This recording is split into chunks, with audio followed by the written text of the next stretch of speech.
Love ಮಾಡಿ ನನ್ನನ್ನು ಅವನು ನಂಬಿಸ್ಬಿಟ್ಟು ನಿನ್ನ ಕಷ್ಟದಲ್ಲಿದೀಯಾ, ನಿನ್ನ ಚೆನ್ನಾಗಿ ನೋಡ್ಕೊಳ್ತೀವಿ, ಸಾಯ ತನಕ ಕಣ್ಣೀರ್ ಹಾಕ್ಸಲ್ಲ, ನಿನ್ನ ರಾಣಿ ತರ ನೋಡ್ಕೊಂತೀವಿ, ಇಂತಿಸ್ತಾನ ಕೊಡ್ತೀವಿ ಅಂತ ಯಾವ್ದೋ ಹೋಗಿ ಯಾರ್ಯಾರ್ದೋ ಕಾಲಿಟ್ಕೊಂಡು ಯಾರ್ದೋ ಜೊತೆ ಮದ್ವೆ ಆಗಿ ನಾವು 2 years ಸಂಸಾರ ಮಾಡಿದ್ವಿ. ಅದಾದ್ಮೇಲೆ ಹೇಳ್ಬಿಟ್ಟು ಮನೆಯವರಿಗೂ ಗೊತ್ತಾಗಿ ಮತ್ತೆ ನಾವು ಮದ್ವೆ ಆದ್ವಿ.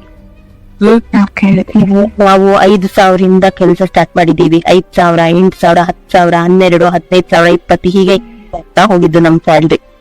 ನಮ್ ಎಲ್ಲೂ ಕಳ್ದಿಲ್ಲ. ನನಗ್ ಬರೋ ಸ್ಯಾಲ್ರಿನ ಇವತ್ ಸ್ಯಾಲ್ರಿ ಬಂದ್ರೆ ನಾಳೆ ದರ್ಶನ್ ಹತ್ರ ಹೋಗ್ತಾ ಇತ್ತು. ಒಂದ್ರ ಮೇಲೆ ನನ್ ತವ್ರ ಮನೆ ಕಳಿಸ್ತಿರ್ಲಿಲ್ಲ, ಅಥವಾ ನನ್ ಪರ್ಸನಲ್ ಯೂಸಿಗೆ ನಾನ್ ಮಾಡಿಲ್ಲ.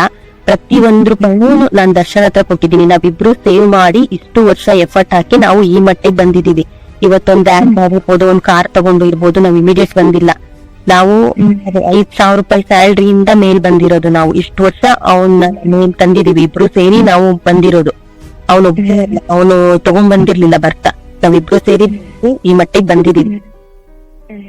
ಈ ಮಟ್ಟಿಗೆ ಬಂದ್ಮೇಲೆ ಒಂದ್ ಲೆವೆಲಿಗೆ ಹೋದ್ಮೇಲೆ ಮಗುನ ಹುಟ್ಟಿ ಅವನು ಆ ಮಗುಗೆ 4 ವರ್ಷ ಆಗ್ತಾ ಬರ್ತಾ ಇದ್ದ ಹಂಗೆ ಬೇರೆಯವ್ರ ಜೊತೆ ಹೋಗ್ತಾಳೆ ಅಂದ್ರೆ ಇದು ನನಗೆ ತಟ್ಕೊಳಕ್ ಆಗಲ್ಲ. ಯಾಕೆಂದ್ರೆ ನೀವು ಅರ್ಥ ಮಾಡ್ಕೊಬೇಕಿತ್ತು, ನಂತರನೇ ಒಂದ್ ಹೆಣ್ಣಿದಾಳೆ, ಯಾವನೋ ಬಂದ ಅಂದ ತಕ್ಷಣ ಅಕ್ಸೆಪ್ಟ್ ಮಾಡ್ಕೊಳೋದಲ್ಲ ಅಂತ ಅರ್ಥ ಮಾಡ್ಕೊಬೇಕಿತ್ತು. ಇದೆಲ್ಲ ಆದ್ಮೇಲೆ ಅವ್ರ ಅಣ್ಣನ್ ಮನೆಗೆ ಹೋಗಿ ಅವ್ರ ಅಣ್ಣನ್ ಮೇಲೆ ಆ ಪ್ರಮಾಣ ಮಾಡಿ ದರ್ಶನ್, ಹೌದು ನಾನು ತಪ್ಪು ಮಾಡಿದೀನಿ, ನನ್ ಹೆಂಡತಿಗೆ ಮೋಸ ಮಾಡ್ದೆ, ಇನ್ ಮುಂದೆ ತಪ್ಪು ಮಾಡಲ್ಲ, ನನ್ ಹೆಂಡತಿ ಜೊತೆನೆ ಇರ್ತೀನಿ ನಾನು ಅಂತ ಹೇಳಿ ಅವ್ರ ಅಣ್ಣನ ಮೇಲೆ ಪ್ರಮಾಣ ಮಾಡಿ ಎಲ್ಲ ಆಗಿ ಸರಿ ಹೋಗ್ತೀವಿ ಅಂತ ಹೇಳಿ ಮತ್ತೆ ನೀವು ಮಂಡೆ ಅದೇ ತಪ್ಪು ಮಾಡಿದಿರಿ. ಇಬ್ರು ಮೀಟ್ ಆಗಿದ್ದೀರಿ ಮಂಡೆ, ಆಯ್ತಾ?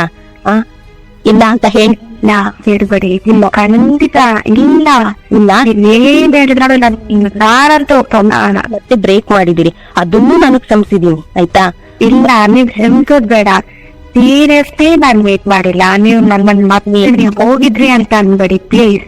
ಅಲ್ಲಿ ಬೇಕಾದ್ರೆ ನಿಮ್ ಕಾರ್ ಇಟ್ಕೋತೀನಿ, ಹೋದ್ರಿ ಮೀಟ್ ಆದ್ರಿ ಅಂದ್ರೆ ಮಾತ್ರ ನಾನು ಒಪ್ಪೋದೇ ಇಲ್ಲ, ಹೋಗಿಲ್ಲ. ನೀನ್ ಬೇರೆಯವ್ರ ಹತ್ರ ಹೋಗಿದೀಯಾ, ಅದನ್ನು ಒಪ್ಕೊಂಡು ಸರಿ ಇರ್ತೀಯ ಅಂತ ಹೇಳಿ ಮತ್ತೆ ಹಿಂಗ್ ಮಾಡಿದ್ಯಾ.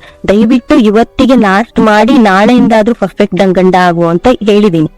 ನೀವು ಬಂದ್ರಿ ಮಾತಾಡಿದ್ರಿ, ಇನ್ ಮುಂದೆ ನೀವು ನನ್ ಮನೆಗ್ ಬರ್ಬಾರ್ದು, ಆಯ್ತಾ? ನೀವು ಇನ್ನು ದಯವಿಟ್ಟು ನೀವು ನಾನು ನನ್ ಗಂಡ ನನ್ ಮಗು ನಮ್ ಲೈಫ್ ಅಲ್ಲಿ ನೀವು ಎಂಟ್ರಿ ಆಗ್ಬಾರ್ದು. ನಮ್ ಲೈಫ್ ಇಂದ ನೀವು ದೂರ ಹೋಗ್ಬೇಕು.